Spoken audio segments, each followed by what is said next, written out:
Hello, ladies and gentlemen, and thank you for joining our Do-It-Yourself Adobe Connect Layout Design Create Winning Layouts webinar. To hear today's presentation, please turn on your computer speakers. During today's presentation, all participants will be in a listen-only mode. Please feel free to enter any questions you may have throughout today's presentation in the Q&A pod displayed on the bottom left-hand corner of the meeting room window. I will now turn it over to our presenter for today, Dana Sednick. Please go ahead. Thanks, Patricia. Hello. Welcome. Welcome, everyone, to DIY Creating Winning Layouts. So glad you're here and that you're chatting with me over here in this AHA's chat pod over on the right. Keep it up. I love to hear your comments and your expertise sharing. You know, it's really interesting. I've got quite a handful of you who are using Adobe Connect for meetings and trainings, kind of a balance of those, and webinars. And then there's a couple of people who are just here thinking about it. And so for those of you who are some experts, who have some expertise in this, feel free to continue to share any of that expertise in that AHA's pod, because that's what it's there for, and it's going to be there the whole time. So let's dig in and talk about creating winning layouts. I see that there's a lot of challenges here, and I love to hear these because it's really about, you know, creating something interesting and surprising, yet readable with the right amount of real estate when you're thinking about creating layouts and setting up your room.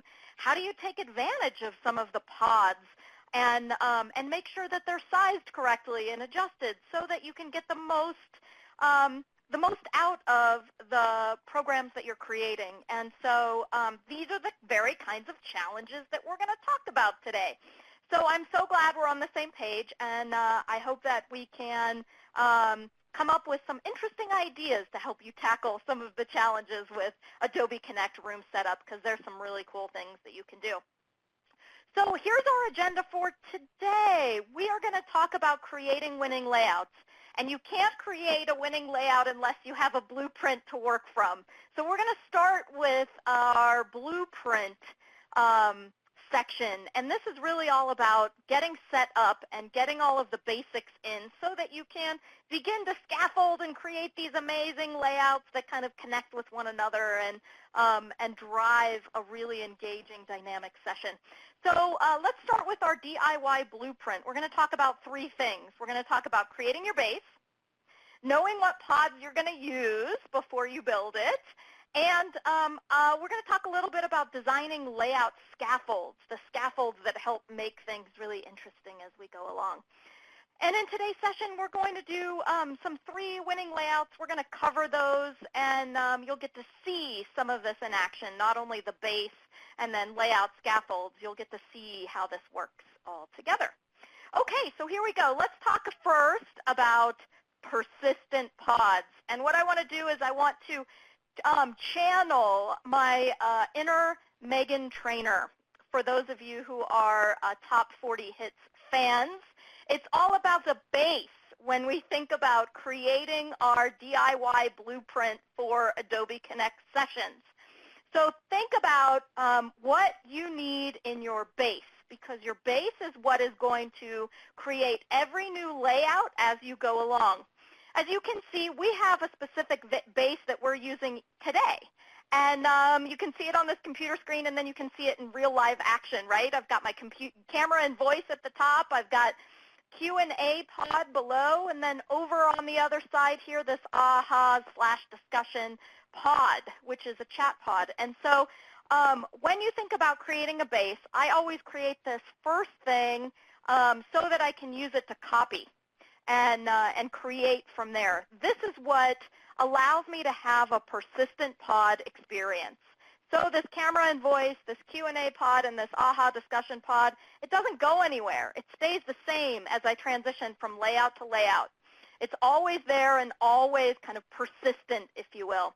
It's really important to create a couple of spaces that are really persistent over time, because that's where you're going to get most of your participation. It also allows for your webcam to stay on the whole time. If you have a layout that doesn't have a webcam, once you come back to it, then you got to put it on your webcam again. So I like to create the base, and I like to create these curtains, if you will, on the left side and the right side, so that in the middle of my base is where I'm going to start to build some layouts. I'm going to build some pods. I'm going to put some stuff in here, and this is what it looks like. So let's look at what a base looks like when it's created. Okay, so you're going to see just the base with the curtains on the left and the right. So here we go. This is what a persistent pod base looks like for me. Well, I'll show you a couple of examples in our second portion of our webinar today about other bases that you can use, including attendee pods, if you want to publish your attendees together with them. So here's what it looks like. I've got my base, and I'm ready to use it to be able to build some layouts and design some scaffolds, if you will. So let's look at this. Let's look at knowing what pods you'll use. So when you're creating your blueprint, before you even come into your Adobe room, you want to think about what it is that you're going to do and how you want to use all of these amazing pods that are in Adobe Connect. And, you know, my suggestion is always to start off small and get really good at a few things instead of trying to use all of the bells and whistles at once. Sometimes we get distracted by some of the shiny glitter of all of the different pods that you can use, and we forget that we need to get really good at some of the basic pods. So let's look at a couple of pods that you're going to use, that we're actually going to use today in our DIY layout session. So as you can see here, in your pods drop-down, of course, when you're creating Adobe Connect layouts, there's a lot of different ones that you can use. And what I like to do is I like to take a moment and think about which pods am I going to use in my session so that I can start to design from that palette and eliminate all of the extra ones that I know I'm just not going to use. So, for example, today we're going to use just a few series of these pods, and I'm going to show you some Adobe Connect layouts that you can actually design on your own. We'll give you a blueprint and we'll give you a handout at the end of this session that you can use to build these and make these your very own. So we're going to use 4 pods today. We're only going to focus on 4 because those are the simple ones. And all of our pods and layouts that we create today are just these, with the exception of our Q&A pod below because it's a webinar and you need your questions answered. So we're going to build and design some layouts here using a share pod, the webcam, an attendee pod, and a chat pod. So those are the pods that we're going to work with today. We're going to work with building multiple chat pods in layouts to really give you some really cool scaffolding that happens here, and we'll talk about that in just a second. All right, so those are the pods we're going to use today. Let's talk about scaffolding and what that really means. Design scaffolds help you kind of build this contextual experience of we start off with sharing something, then I want to hear from you, where we might build a chat pod in here, and then I want to hear more about it, so I might put another chat pod in here, and it builds this kind of skeleton structure of built upon experiences. So how do you design layout scaffolds? Well, you first start with your base. However you're going to build your base, you want to start with that. And then you start to design by adding either a layer of chat pods or a layer of polls or a layer of different kinds of follow-ups in addition to just the share pod that you have. And I'll show you some of these scaffolds later when I walk through 3 different designs that you can DIY at the end of this session. Okay, so layout scaffolds help create kind of that surprise and interest and depth to participation in these programs because you can help layer experience. And so we'll look through that here when we go into our second section here, which is all about 3 winning layouts. So let's talk about the winning layouts. When we think about winning layouts are always the ones that are going to have the most impact for your attendees. Not just for you and for what you want to cover, but for what you want from what your attendees actually want to get out of it. You know, it was really interesting. Someone put in the beginning, one of the challenges that they have is building clean layouts. Like that's what they like, is to have a nice, clean layout. but attending to the needs of the audience. The one thing I love about Adobe Connect is that when you think about the needs of the audience, people want to participate. So provide for them some opportunities to participate and discuss and debrief and chat about some of the things that you're sharing. Even when it's an informational layout, you can do some of those things. And work producing, of course, when you think about producing work, of course you want to get input from everybody who's there, and you can use chat pods to be able to crowdsource that feedback very quickly and then dig into some of the depths of that. So Ash has a question here, and I'm just going to go ahead and answer Ash's question. Ash says, do you have any recommendations around using negative space between pods or eliminating so things feel more connected? Is it just a matter of personal preference? Ash, you know, it's a really great question. There is this balance between giving some elbow room in between your pods and managing the real estate of what you actually want to cover in a program. So I find a little balance of both. I like to have my pods kind of fill up the room or fill up the space, but they also have a little bit of some room in there where you can see the beautiful background that we've uploaded into Adobe Connect. So it gives a little bit of elbow room between each of the pods. It really is all about figuring out what works for you and your audience. So it's a mix. Personal preference a little bit, but also make sure you give a little bit of elbow room and they're not all crowded together so that you've got some breathing space.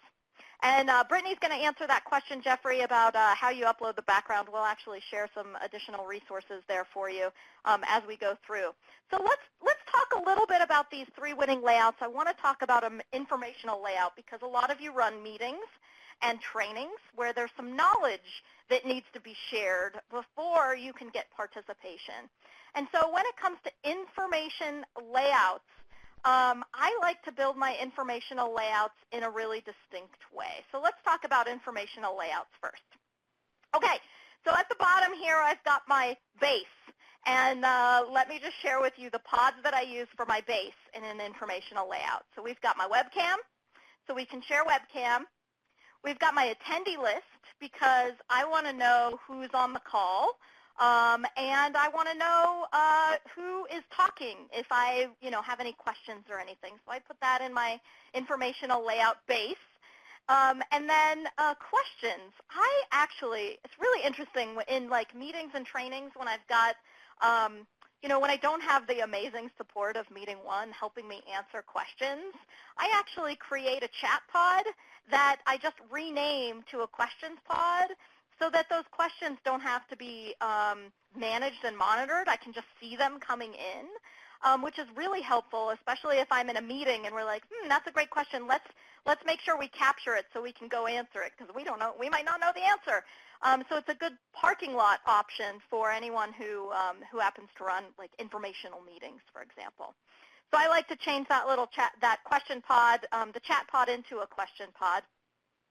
And then finally, I've got another chat pod over here in my base, my foundational set. That's another chat pod, and I like to rename that too. I like to rename it, insights or ahas or discussion, just like I have here on this meeting. So, yeah, Kate has a good question that really relates to the difference between a chat pod and a Q&A pod. So a Q&A pod actually helps you manage some of these questions. I've got Patricia and Brittany here at MeetingOne who are helping me manage the Q&A pod.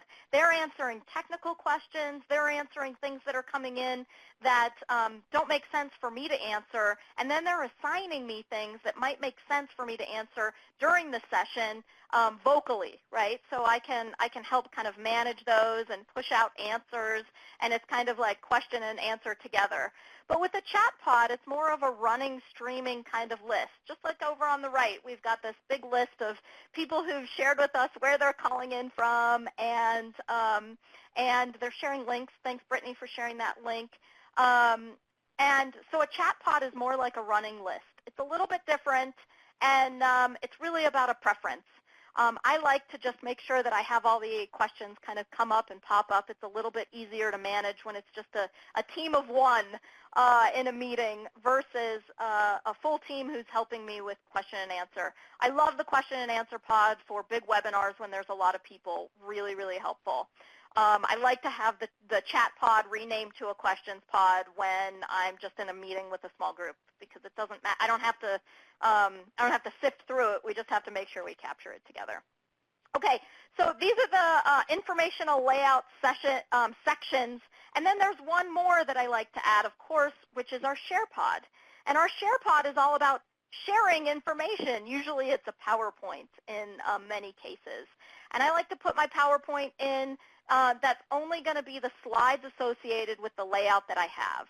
So sometimes I'll have like 5 different PowerPoints and they all kind of go in sequence, but I build them into each of the additional layouts so that we're not just sitting here with the same boring layout and the same share pod running through our death by PowerPoint slides. However, to gain the most real estate when you're sharing important information, I love to have that nice square share pod right in the middle and the ability for people to be able to chat and comment on the right side as we're going along and sharing information there. So Frederick asked me, why are both needed? Both what, Frederick? Both the chat pod and the question pod? Or can you give me a little bit more info on what you mean by why are both needed? And then that way I can help answer for you. Okay, so let's look at an example of what this layout looks like when we build it and it is blank. So you're going to get to see it. Are you ready? Here's our example layout. Okay, so we've got our attendee list over on the left. We've got our questions pod that's renamed to a chat pod, or a chat pod that's renamed to a questions pod. We've got our ahas, and then this is what I'm going to be able to upload my PowerPoint in. It takes advantage of the most amount of real estate in that nice square with the base curtains on there. So Frederick's going to answer his more detail about what he means in this questions pod before we jump over, and then that way I can answer it right away. So Frederick, keep going. Tell us what you mean with your question, and then we will jump back over. All right, so here we go. Thanks, Frederick. So work producing, I like this one. We'll talk about work producing in a minute, but from an informational perspective, I really love the capability to have a share pod, and I can move it up and put a chat pod if I wanted to right here, and just create a new chat pod because I want to get some feedback, if you will, on what it is that I'm sharing. So I can just drop a chat pod, another chat pod in there, and then rename it feedback. Okay, Frederick. So Frederick says the difference between a QA and a discussion pod. Yeah, it's really just the difference between a Q&A pod helps you manage all of the questions and you get your answers all the way back there, and they're connected, versus the ahas and discussion pod over on the right, which is more of a chat. It's kind of a streaming consciousness list of things where all of a sudden you might ask a question and then 5 layers later you'll get an answer. In the question and answer pod, you'll actually get the question and the answer connected. You can see those in the questions that have been answered below. So it's a little bit different in terms of the look and feel with those two. Okay, so let's talk about our second layout. Our second layout in terms of winning layouts is all about producing work. Yeah, is the DIY image at the top a separate pod? Okay, Matt, so yes, it is actually a separate pod. This is what's really interesting in the way that I like to create things. Let's look at this layout that I have right here. At the top, we've got kind of our banner image with the really cool diggers, and I have a secret obsession. I would love to be construction. I would love to do construction, and I love to kind of use backhoes. It's one of my weird things that I love about like big machines. They're super cool. So I created this banner, and this banner is basically a share pod and a PowerPoint.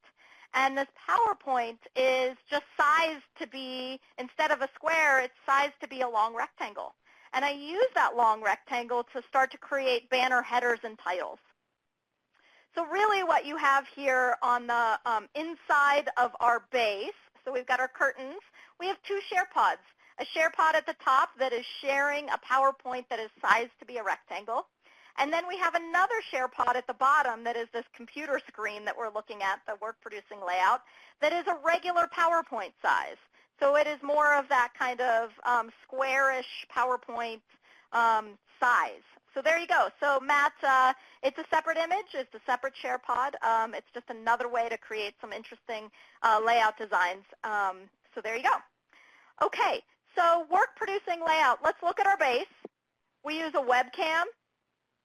Again, an attendee list. I like to have the attendee list when I'm producing work. That way I can tell who's talking and tell who's actually here. And then a chat pod that I've renamed to Insights. I can rename chat pods in any way that I like, which is fantastic. It helps you kind of guide discussions. And we'll talk about using chat pods right now as an ability to kind of hone in on different conversations.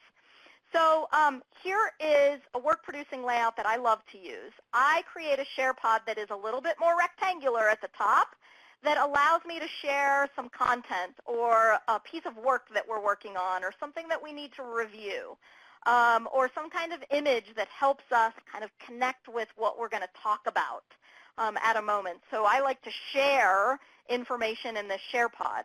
And then from a work-producing perspective, I like to work in 3s and 5s, and so I actually build 3 chat pods, and then I rename them according to what information I want to get out of our team or of our attendees or participants if I'm in a training. So I might do something like this. Let me show you an example here. I might create a layout that is my Share 12 pod. There's nothing in it, as you can see. I might update and share something here, but I've renamed this. If I'm going to use this in like a stand-up meeting or a team weekly meeting, I might want to know a list of work completed, what kind of deadlines people have approaching, and the challenges that are coming up for them so that we can work through some of those challenges as we move forward in our team meeting. And so it really just allows us to be able to kind of segment that conversation and have some chat and participation going so that we can dig in to more details, to say something like, Ash, interesting, you've got this challenge that's happening with your training. Let's see if we can brainstorm some ideas to be able to help you, figure out how to resolve that challenge. So I love being able to build multiple chat pods in a layout to really focus our efforts on answering specific questions or things that we might need to get at depending on what type of work we're producing. So here's a sample. We're going to do this together, and this is a fun sample. So we are going to talk about and crowdsource ideas for fixing issues that come up when we're in conference calls. Because I know that you've been in some conference calls that are often not the best run. So let's look at this video. It's called A Conference Call in Real Life. And while we're watching the video, I want you to get your typing fingers ready. I want you to hashtag your reactions in the first chat pod. I want you to identify any issues that you're seeing while we watch this video together. And then for those of you who have ideas for fixing them, put them in that third chat pod, ideas for fixing them. So here we go. We're going to watch this conference call in real life together and produce some work.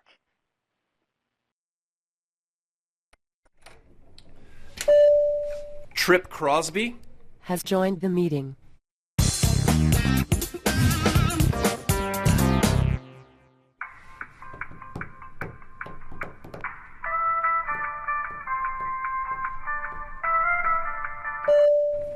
Beth has joined the meeting.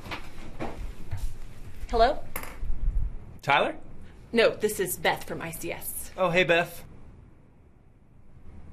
How are you doing? Oh, good. Yeah. Just making it,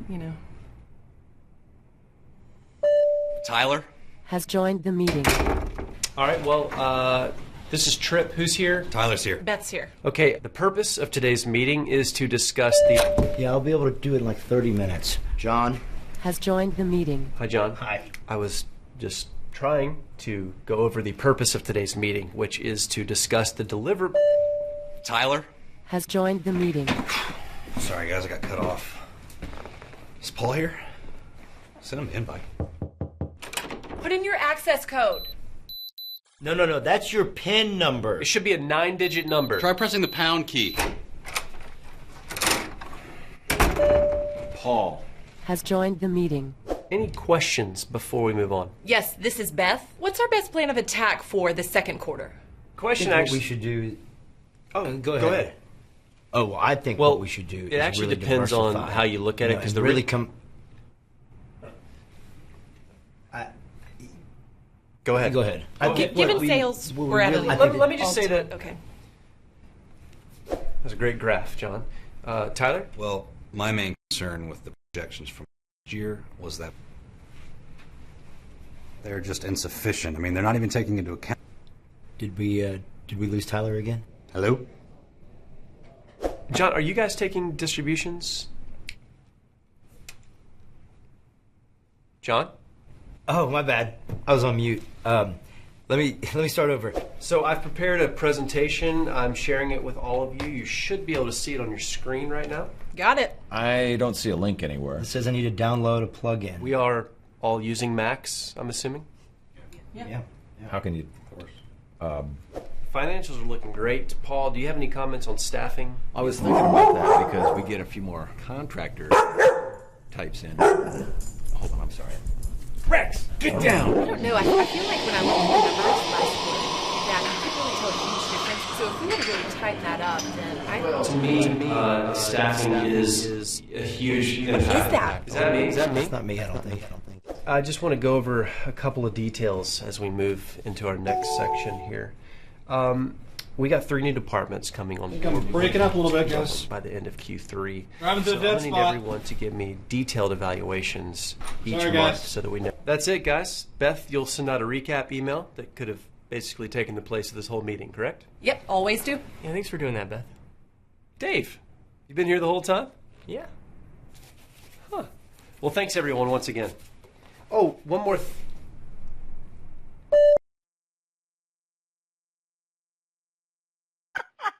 Dave, you've been here the whole time?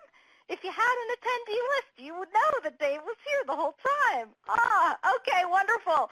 Thanks so much for playing along, and I very much enjoyed understanding and seeing some of these reactions that you have, and there's a lot of issues that go on with conference calls, but there's a lot of opportunities or ideas on how to fix them. So I love some of the suggestions that you have in here, including making sure that you've got some rules of engagement at the front end, keeping pets out of the room, using your conference call technology in a way where you can customize it to turn off all of the annoying dings and all of those things, using mute buttons that are actually inside Adobe Connect so that you can unmute somebody else if they forget that they're muted, et cetera, et cetera. So lots of really, really great ideas on how to fix them. So we just demonstrated doing some work in this Adobe Connect layout. I shared a video at the top, which is that using that share pod, and then I created 3 distinct chat pods that helped us kind of bucket the type of work that we were doing all together. So it's really easy to be able to create that kind of layout design. All right, let's move on to our third one. Our third one here is our evaluation layouts. So let's talk about evaluation layouts. Evaluation layouts are kind of a mix of informational layouts plus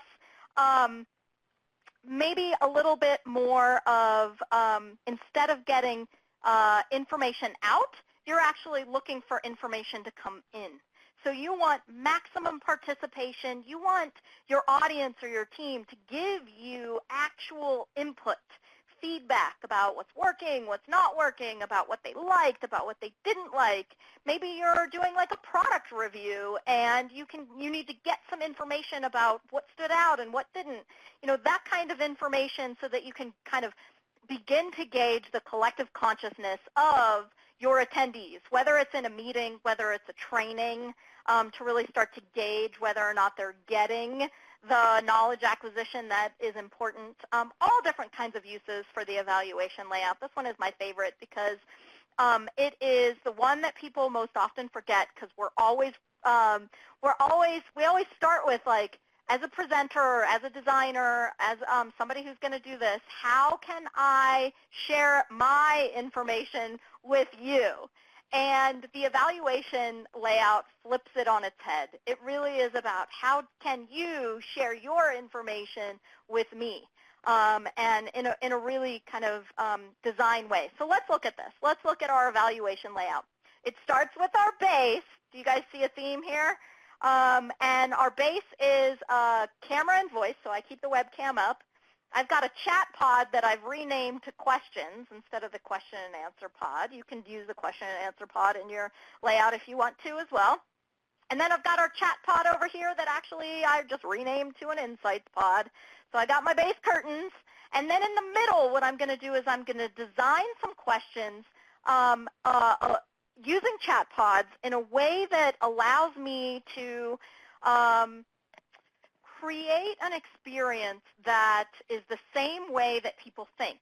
So I use 4 chat pods to be able to kind of bucket information, just like we did with a conference call in real life. So I put in 4 different types of chat pods, and then I begin to rename them. And the way that I rename them is by changing them to a question instead of a statement. And so let me share with you the 4 chat pods and how I like to rename them, and then we'll go through them together. So here we go. I like to start with a what. And if you notice, I am going to start to build some scaffolds here. So instead of having all 4 chat pods come up at once, I'm going to start to scaffold by starting with one, then adding another, then adding another and another. So watch this. So this is the way that people think. If we're evaluating something, first off, I want to know what it is that people are seeing, what they're hearing, what they're doing, what are the facts, what do we know, what's going on. We start with the what. So I'll rename this chat pod to something about the what. And then I'll jump into a second question, which is all about the gut. So it's all about the feeling. What do you like? What do you don't like? How do you feel? There always is emotion associated with it. It might be something that's like, I'm feeling anxious, I'm feeling excited, I'm feeling happy, I'm feeling nervous about this. Whatever it is, there is usually some kind of emotion attached, or I'm feeling bored even. And you've got to get through some of that emotion so that you can move into the third layer of evaluation, which is so what? Why does this matter? Why are we spending time talking about it? So what? How will it be important to the work that we do? And then you move into the 4th layer, which is the now what. This is the action part of like, okay, I understand what's happening. I've evaluated how I feel about it. I know why it's important. And now what the heck am I going to do about it? And so it's the what, gut, so what, now what. It's the very much way that we think through information as humans. And you can use this design layout to help groups evaluate something together. So are you ready to practice? I'm going to answer a question here from LaToya, then we're going to practice this with an example. I'm going to show you what this looks like, and then we're going to actually do it together. So LaTanya asked, can screen share layouts remain persistent when transitioning between other layouts? Fabulous question, LaTanya. Absolutely, yes.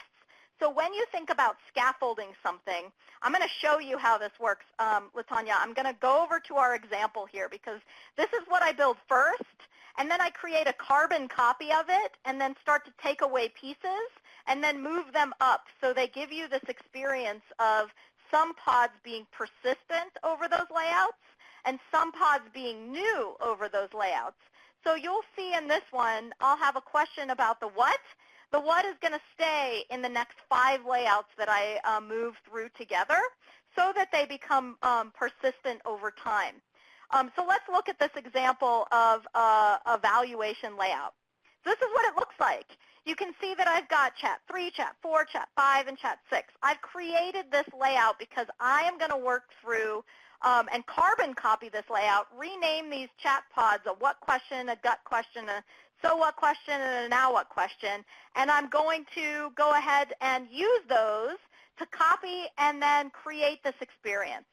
So let me show you the experience. I'm going to walk you through a series of 4 layouts now, and we're going to do it together. And so then, LaTanya, you can see how each of the chat pods persist. So here we go. I'm going to go to the first layout in our experience sample. So folks, get your typing fingers ready. Share with me, so far, in our time together, in our 35 minutes together, what do you remember? Thanks, Kate, for jumping in. And Frederick, I appreciate your initial immediate response. Tragically, the video. No pets, yes. Scaffolding, thanks, Dennis. Yep, the video. I know, it's hilarious. And it's so real, right? Like, I have conference calls like that all the time. Okay, good. Very good. All right, so everybody's kind of doing the what? Like, what are you remembering? Gosh, we've been here for 35 minutes together. We're just kind of coming back and thinking about what it is that we want to remember. It's the what. What has happened thus far? Curtains, yes. It's all about the base. Thanks, Teresa. Absolutely. Okay, very good. So far, we've got some good things that we're really remembering. These are kind of the tips that are coming up. Now, I'd like you to answer what seems easy. LaTanya, I've just moved to a second layout. We're now at our second layout. Did you see how so far what you remember stayed persistent?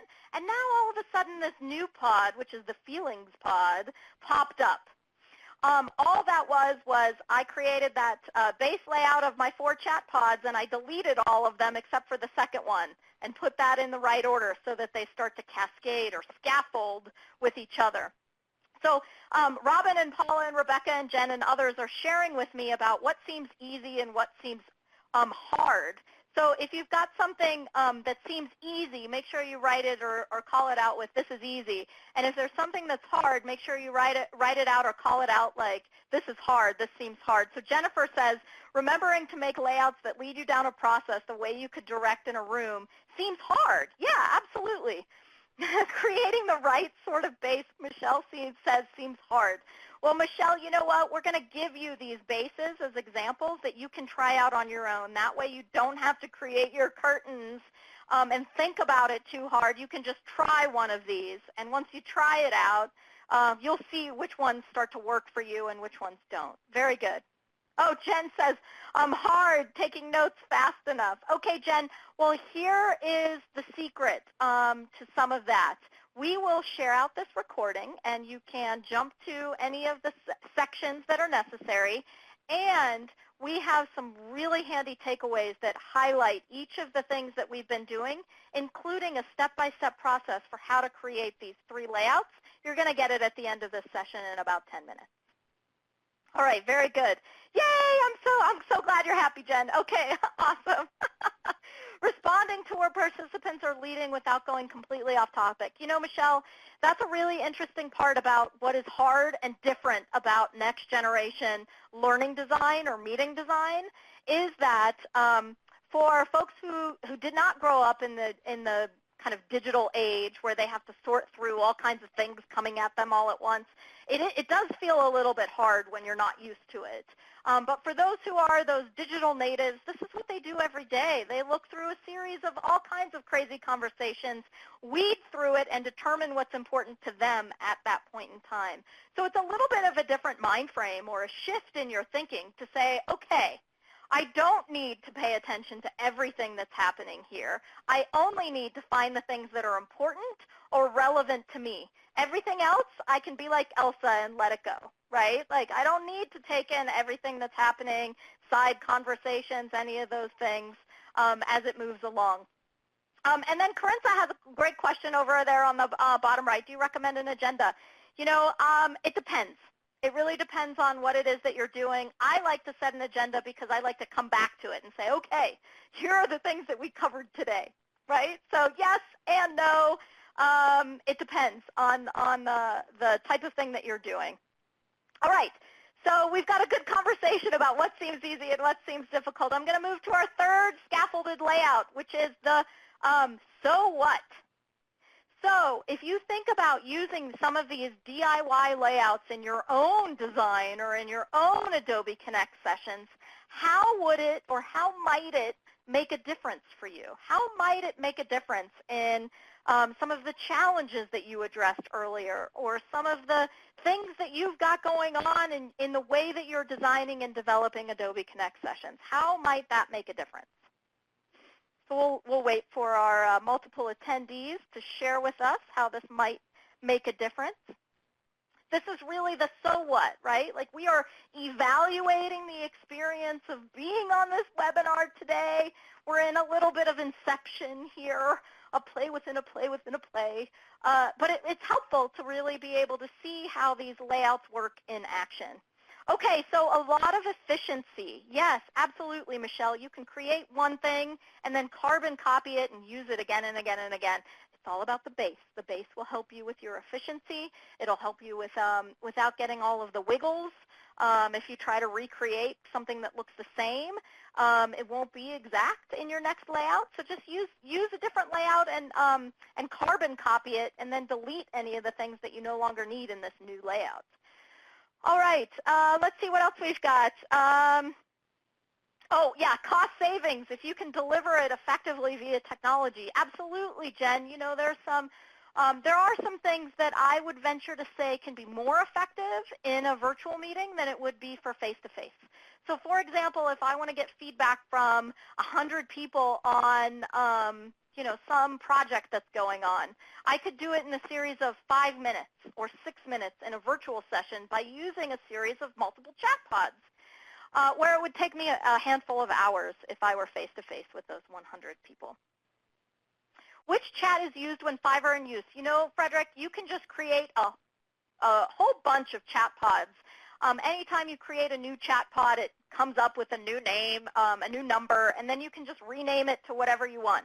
So you could use an infinite amount of chat pods based on whichever level of real estate you want. So all of them are in use whenever you want them to be. That's what's cool, is that it isn't just one singular chat pod. You can use many at a time, and they can all be in use all at the same time, just like we have here. Okay. Yes, Jennifer, controlling the flow of discussion without delay between layout changes, it's an issue when the whole page is different. Yeah, that's why I like to build scaffolds, because I can control just one thing and focus on one thing. If you notice the difference between the last layout, which was only had the top 2 chats, and this one, the only thing that's different is the new chat. So I can focus as a host on what's happening in the one chat while all the rest of the things stay consistent, right? So it focuses our attention on that. Okay, so let's jump into the final, right? So if we jump into the final, this is all about action, and I want to hear your action about what's the first step that you're going to take when you think about designing layouts and doing it yourself in creating some of these different DIY designed layouts. Okay, so Brenda's going to review the presentation, and Sandy's going to look at the handouts and links. Absolutely helpful. You know, I love, if you print out some of those, they're actually like step-by-step how to create this layout. I highly suggest you print that out, go into a new Adobe Connect room and play around. Build a scaffold. Actually test it out and try it out. Once you get the hang of it, then you'll understand it's quite easy. You build the one that's the most complex, and then you carbon copy it a bunch of times, and then you delete all the stuff that you don't want. You build this series of experiences. It's like Legos and architecture, but inside Adobe Connect. Yep. Okay. Very good.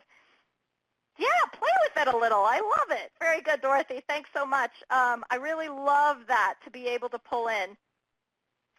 Jennifer says using animations to focus on one question at a time, but for PowerPoint, it gets really boring and you lose people. Totally. So when you're virtual, the way that you can start to pull people in is by asking them what they think about stuff and what they're thinking about, so that you can get some good, lively conversation. Notice there is no animation or PowerPoints that I'm showing right now. This is all about your stuff, and I love it that way. Yes, facilitate, not lecture. Right. More important is what you get out of it, not what I get out of it here today. Okay, we've got 1 minute left, so I'm going to jump here. So those were the 4 layouts that really helped understand how that works in terms of those persistent pods. So we talked about building your DIY blueprint, right? Like getting ready and getting started with your base, because your base is what you want to copy and then build from and build scaffolds upon over time through the experience of your Adobe Connect layout session. So instead of designing one layout with 25 PowerPoint slides, think about how you can design 5 layouts with only 3 or 5 different PowerPoint slides in each layout. That way you can dynamically adjust the conversation and shift the visual view and figure out how you want to get more participation in your layout designs. So we talked about all of these, and see, this is how I went back to my agenda. I like to bring it back to remembering what we covered today. And now I'm going to move to a thank you. And in this thank you, this is where the most important takeaways are. Down at the bottom, there is the Download the Worksheets pod. In that Worksheets pod, if you just click on it and click Download Files, you'll be able to select the files and download them. There's a Branding Adobe Connect file that helps you understand and identify how you can have a really cool background like this mountain scene. There's the DIY Layouts takeaway that walks you through each of those DIY layouts that we talked about today, information, evaluation, and sharing, right? So all those pods will, come in, and I wish you the best of luck with your opportunity to go and play around. Play around with some multiple chat pods. That's the best way to gain participation and engagement from your groups. And thanks so much for your time today. I'm going to stick around in case you have any additional questions over on the left. Looks like we got through all of them, but I'll stick around for just a few more minutes. And if not, I hope that this was a helpful and entertaining use of your time, and also helpful to help you build your own layout designs and do it yourself. So thanks again. Have a fantastic rest of your week.